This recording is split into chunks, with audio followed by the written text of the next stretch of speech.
Injuries then, I mean, we know about the long-term ones, but like Will Smallbone and anything else that's crept up. Yeah, Will's back in the squad, so as hoped and planned. Obviously, there's always a bit of risk involved, but he's trained well for a couple of days, and yeah, it's nice to have him back in the squad. So I think I think he was the only one really, and Jack Stevens is back in the squad this week, so really good news for us. How much progress has Jack made? How much time does he need to get to full speed? Because it's hard to get to match fitness. Yeah, I've been surprised by how good he's looked. Not in terms of his ability, but like you expect a bit of rustiness and a bit of time to adapt and get back into it. But he's hit the ground running. He's been just so good since he's come back into training. So added voice, added huge amount of quality. He's hungry to get back into the team. He wanted to be in the squad 2 weeks ago, but we've had to be a bit patient. So putting big pressure on the guys in front of him that have played. Also, we've had a few in-house games against the 21s and things like that, so he can have some minutes as close to like a match reality as possible.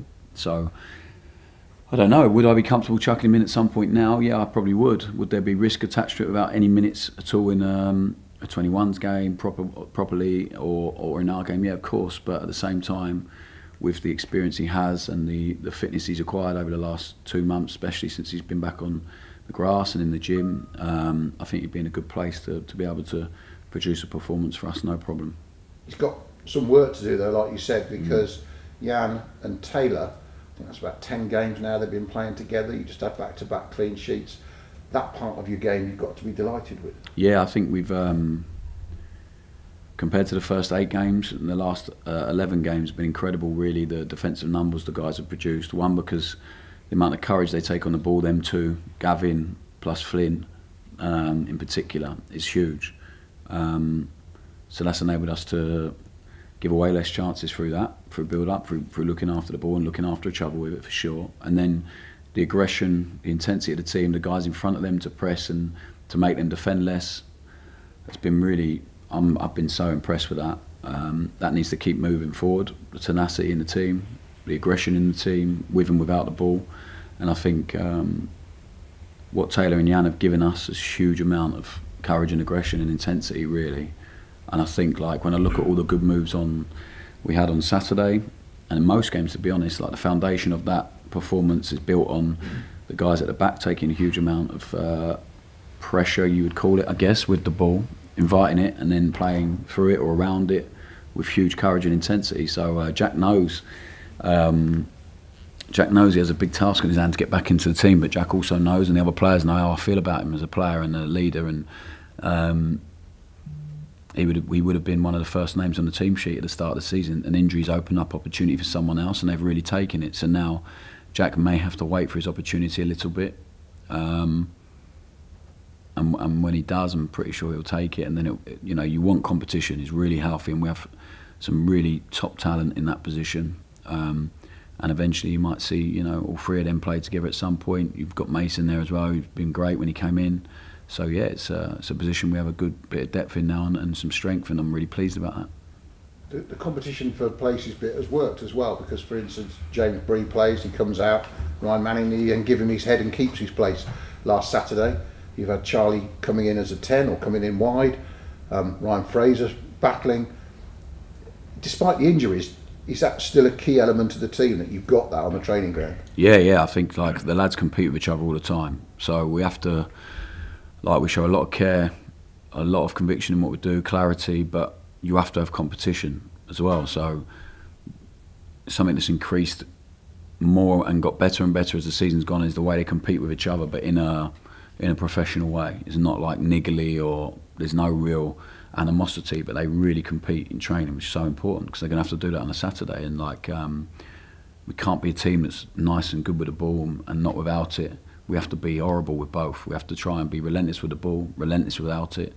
And the guys know that they have to work really hard to get in the team. So like Sam Adozie been really unfortunate recently, that he comes out of the team goes on a good run, he's had limited opportunity, he'll be frustrated, but we know he's ready, he's trained so well, and at some point his opportunity will come, and it's up to him to take it. So he had one at Preston, it didn't go as well as he would have liked, and now he has to wait for his next one properly. Wee Man the same, comes off the bench, has big impact. Joe Aribo comes off the bench on Saturday, has big impact, he's pushing and he's ready. James Bree, I feel gutted for, because he came in, done so well, but then we changed the shape a little bit so it suited Ryan Manning. We felt a little bit more than it did on Breezy, so we changed a little bit, and there'll be a time where the game suits Breezy again. He's up against Kyle Walker-Peters, who's one of the best, in my opinion, one of the best players in the league in so many ways, but Kyle knows he's got Breezy pushing him as well, and so Ryan comes in as his best game because he knows that James is there. So that's a squad that's healthy when they understand that we give everyone so much detail and energy. I feel that they need to be ready, or they are ready. We try and make them as ready as possible. But we always talk about it. We have another 3-game week. In every 3-game week you've had so far, pretty much everyone's got on the pitch. Sekou comes on, has an impact on Saturday. So they need to, every time they get on the pitch, take the opportunity to get closer to the team or put themselves in the starting team.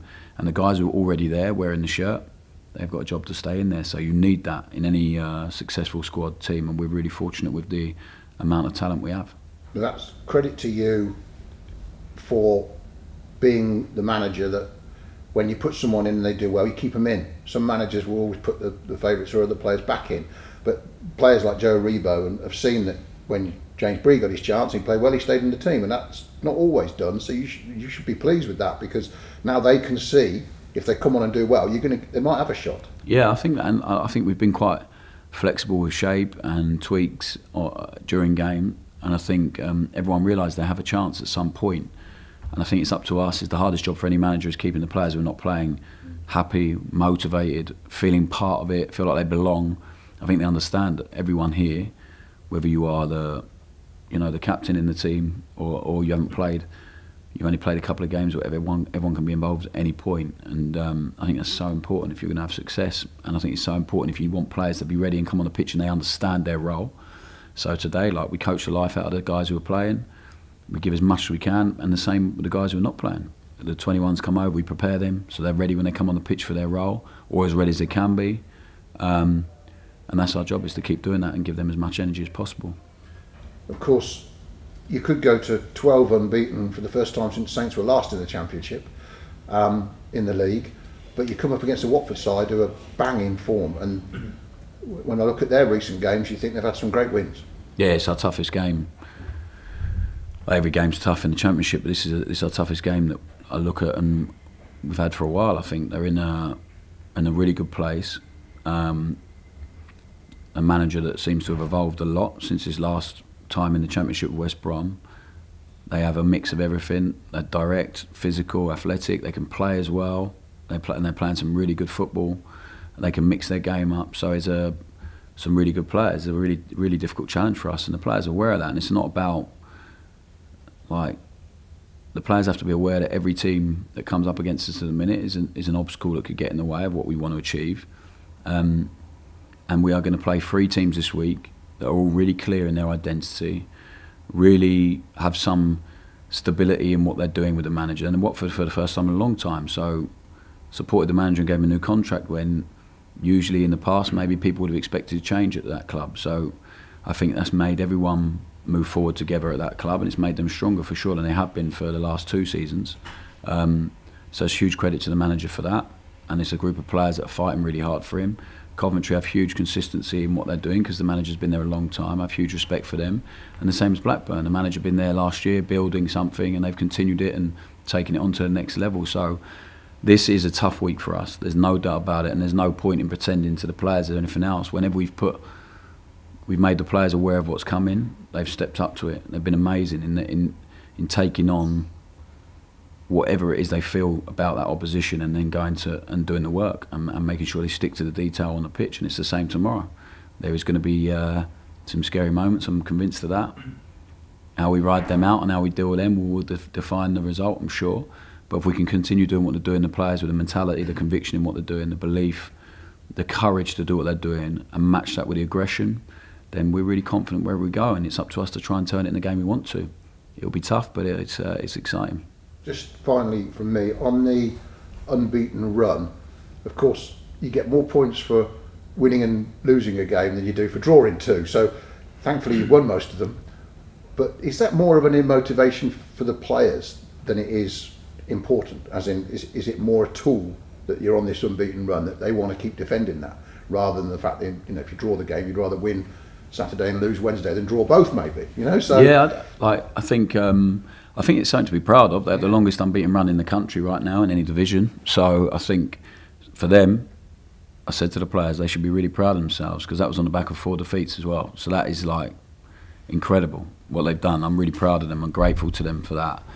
I think the motivation now is we're hunting 3 teams above us that keep winning. So any other year, I think in the last 3 or 4 years out of the last 5, we'd probably be top or second in the league right now with the points tally we have. It's not enough this year. So we are chasing 2 teams that have made the best start in Championship history, that keep going, have been relentless, and we have to do that because we're playing catch up. And Leeds as well, just seem to keep matching our results, and so it makes it exciting. I'm sure we have to stay in and around that and keep hunting people. So we are definitely trying to be proactive and positive and hunt. And when you're hunting rather than being hunted, it's difficult. So we can't go in the mode of trying to protect or defend an unbeaten run. It's not how I think or how I feel about it. Ours is this is a tough game. It's a team that's going to try and stand in the way of what we want to achieve, and a team that probably wants to achieve what we want to achieve as well, and that we'll be in and around it, I'm sure, at the end of the season. So we have to try and beat them. It's that simple. We're not going to protect anything. We're not going to hang on to anything. We're going to try and do things in our way, and that's being respectful to the opposition, but making sure that we are prepared and ready to put in the performance we need. Thank you. Paris, you sort of spoke a minute ago about the upturn in the defensive numbers in the last sort of 10 games compared to the first 8. I mean, supporters have made the link with Colin's arrival around that time. Is it reductionist to say that... I joke with Colin, he was coming in at the best time ever, because we were only going to improve defensively, so he can take all the credit in the world for it. I love him. If people want to give Colin credit for it, then brilliant. How much difference has he made in that? Yeah, it's been good, but like, he's come in. We were never going to continue to concede the amount of chances or the amount of goals that we did, because there were mistakes that you have to sometimes make and get through, and the process is to learn from and to get to where you want to get to. It's been part of the process wherever we've been in the last 2 clubs. So, yeah, I did make that joke to Colin. I said, come in now because it's perfect for you. But Colin's been, for us as a group of coaches so far, his time with the players has been probably less and a bit more limited than he wants to, but he needs to come in for that's his decision, because he needs to come in and decide, observe and really understand what we're doing, because me and him chatting on the phone once or twice a week is very different to him being here every day. So what he has given us is, maybe you should think about that, to me and Gilly and the coaching staff, or I like that, I didn't like that very much. Seems to be more of that stuff actually, but it's great for me as a manager and Gilly as an assistant manager. He's done both jobs. For us to go, what do you think, Cole? What do you think about that? And I trust that his thought process and his observations are just 100% genuine and to help us. And that's why I was desperate to bring him in. And he's been a massive help to us. He will continue to grow in his influence and work with the players as well, because he's a coach and he wants to do that. But at the same time, his first 4 or 5 weeks has been really about us as a coaching staff and how we can improve on what we do. And then there'll be a time for him to also, so I'm not discrediting him about the defensive improvement. That's down to the players, it always will be. But what it has given us is a different lens to have a look through. And we know each other so well, we spent so long at a different voice and a different viewpoint. It's been really important for us. And I mean, you find some of the stuff completely mental, and some of it he loves, and then some of it he can have a really big, strong opinion on, and some of it he'll let us get on with. So it's been great for us. Tom Ballard was set to have his surgery for patella. He's had his surgery, yeah. Any update on how that went? Yeah, so it went well. I spoke to Don before, shared a couple of messages since. He's in a lot of pain, physically and mentally, I'm sure. He's a brilliant boy, really resilient, really great energy. It's been such a shame to see, because he was really starting to come into his own as well at Reading, and he has big talent. He'd had a great trip away of England as captain in the under-19s, and then something like that happens. And like I've said to you so many times, how you respond to the setbacks you have in football will define what you end up doing, I'm pretty sure, in your career. And what he has here is an incredible support network, brilliant family to support him, and brilliant people here that will help him get fit. But it's a long road for him. It's not going to be a quick turnaround. It's a big injury. It's up to us to make sure, and up to him, that when he does come back, he comes back stronger. And in the meantime, there will be lots of ups and downs. So to support him, first and foremost as a person, more than anything, and then as a player, as later on it gets, of course, you get him ready. But for now, it's about rallying around him and supporting him, because it's a big setback for him and big disappointment for him. And when I found out, I spoke to him that night, and I spoke to Matt Bloomfield at Wickham, who's a friend of mine, and to Richard Keogh as well, who held his hand and supported him when he was on the pitch in a really bad place. So really grateful for that. It doesn't surprise me the kind of guy that Keezy is. So when it first happened, I spoke to him and he was just devastated, really, really upset. But hopefully the operation's there, that's one thing ticked off. And now every day you tick off, you get closer to coming back, and we will support him as well as we can with that. Target will be next season rather than anything. Yeah, there's no way he will be back at any point this season for any team. And the target for us is just to get him fit as and when. There's no real timeline, I think. Usually this injury is between 9 and 12 months, but anything can happen between now and then, so he has a lot of work to do in the meantime. And as I said, chance sometimes when you get injured to really strengthen stuff you don't have the chance to do when you're playing and training full time. I think you can always see it as an opportunity, but at the minute it's just about making sure he's okay and supporting him. There was a report in France this morning that said that Sekou Mara is looking to leave on loan in January. Is he? Game time. So Okay, how cool. much legitimacy is there to that? Yeah, I think every player wants to play more, and he's been probably frustrated and disappointed not to play much. I mean, we're playing a shape at the moment that will maybe help him to have more opportunity. Ross getting injured as well, so we haven't had that conversation. Sekou knows what I feel about him, like really clear, really talented, really huge potential, but there's stuff he has to improve on to realise that potential, and I see it a lot, but it's about seeing it consistently all the time. And he has a huge amount of talent, and he's a he's a young man, he's great. I enjoy working with him, but they're all different, every player's different, and when you focus on what he needs, we try and give him that all the time. And again, he had an opportunity against Preston. He would have been so frustrated. Well, he was, as was I, with they didn't take that opportunity. And then when he come on Saturday, he was brilliant. So if we can get that Sekou out all the time, he has a huge part to play for us this season. So we will assess the next 3 or 4 weeks. Will obviously determine maybe some of the guys how they feel about being here, and maybe how they feel about trying to play some more minutes. So we'll just have to wait and see. It's fluid, and it will change, I'm sure, again. But he seems happy. He's here. He's got amazing hair, really good looking, powerful, athletic. I'd say he's got a lot going for him, Sekou, and we really like him. Just finally, you don't actually know your FA Cup third round opponent, but it'll either be Alfreton Town or Walsall. Yeah. Hopefully it's Alfreton's coming here, I suppose, but happy with that draw? Yeah, I like home draw is great. Yeah, if it's Walsall, I'm expecting a lot of stick. So for the 8 weeks I spent there, didn't quite work out for both parties. But yeah, I'll be interested. Obviously, they have a replay to play, and it'll be interesting to watch. But yeah, I think home draw is really what you want after a busy period in particular. So yeah, we'll have to wait and see. We have a long way to go before that. I've not even really thought about it, to be honest. George? Just sort of following on what you were speaking with Adam there about James Bree and Ryan Manning, I just kind of wanted to ask you about sort of the merits of playing both, because you've got James Bree who's perceived as being the defensive one, and then you've got Ryan Manning who's perceived as being the attacking one. Sort of, they give you two different options, don't they? Yeah, I think it depends how we want to build up as well as a team. So yeah, they have different players and can be utilised very differently. I think you haven't seen the best of Ryan yet, for sure. The player that we saw week in, week out at Swansea, especially towards the end, I think on Saturday he had his best game for us. So that'll do him the world of good, because he's a super talented player, and in my opinion he was the best left back in the league last season, is why we wanted to bring him here. So I've got no worries about Ryan. But Breezy as well, is like he come in, did brilliantly, picked up a little niggle and kept playing through it for us. And honestly, like, I'm so comfortable with anyone that plays in that back line. We have Jack there, Mason, who's done great when he come in, Kyle, Ryan, the two centre-halves that play at the moment, Yanni and Taylor. So we are really blessed, and different games will require different things. Yeah, so Breezy has to stay ready. He's put him from where he was at the start of pre-season to where he is now. It's a brilliant journey. Saw a guy that was so low on confidence, had such a tough 6 months last season, saw the team that he left go to promoted to the Premier League, and well, he went the other way. It's not easy to deal with that.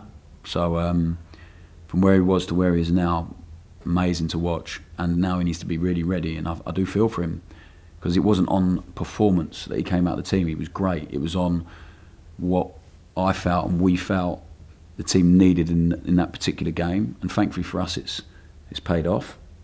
But there will be another game very, very soon where we require Breezy and what he brings and the skill set he brings, because defensively fantastic, set piece delivery brilliant, same as Ryan, and really calm and assured on the ball. And so his performance level was fantastic, and he needs to be ready to produce that when he comes back in, which I'm convinced he will at some point. You said there that maybe you haven't seen the best of Ryan this season, but supporters certainly thought his performance against Cardiff was perhaps his best one. Yeah, his best game, yeah, for sure. Like on a feeling I felt against Cardiff, what he's done against them previously, how he feels about his previous club, so wanting to go again against Cardiff and all that stuff, it comes into it, right? So, and he had his best game, and the shape maybe helps that as well. So I think he's had some great games at the start, hit a bit of a dip. There's the expectation when you're a new signing and all that stuff, and you've worked with a manager before, is maybe even more difficult for him. And also he's had a big change in his life, a young baby and big move and all that stuff, and I don't think you can ever underestimate that. So, but he's dug deep, frustrated not to be playing, and now he's got back in the team. The performance level's been really high, and now he has to continue that because he has someone really ready to come in if he doesn't maintain that. So it's a good position for him to be in. Can I just ask you about Shay Charles as well? Because when he came in, I think a lot of fans perceived him as, again, being maybe a more defensive midfielder, but he's come in for Will Smolden the last few games. We've kind of seen the other side of his game, haven't we? Yeah, he's been great, yeah. Takes it open, goes forward with the ball, progresses the ball, powerful, so mature for his age, and really quick learner. So like, you show him something from a previous game, maybe you need to do this better, you have a conversation with him, like the next thing is just done. Brilliant mentality, fantastic technical ability, like one of the cleanest, crispest passes I've seen. It's like actually enjoyable to watch him pass a football. Like, we just ask him sometimes to pass a ball on the training pitch, we can have a look, it's so nice. So yeah, he's got a huge future, but any young man, it's not linear, right? It's not just a straight line. There's bumps and bruises and mistakes along the way, but how he's overcome that and come through that and grown from that, and now he's playing in a different role.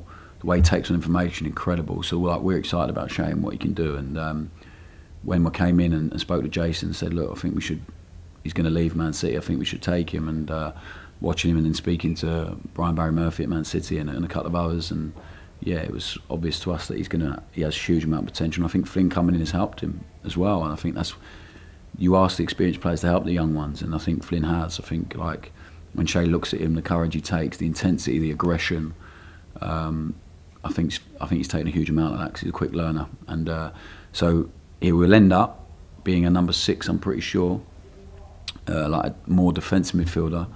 But like Flynn is a defensive midfielder but can also progress the game really brilliantly. I think you have to be able to do both now if you're going to play at the very top level, which both of them have the capacity to do. So we're really blessed with that. And Shay taking on information brilliantly, and if he continues playing as he is in the number 8 role as well, then his flexibility will only help him in his career.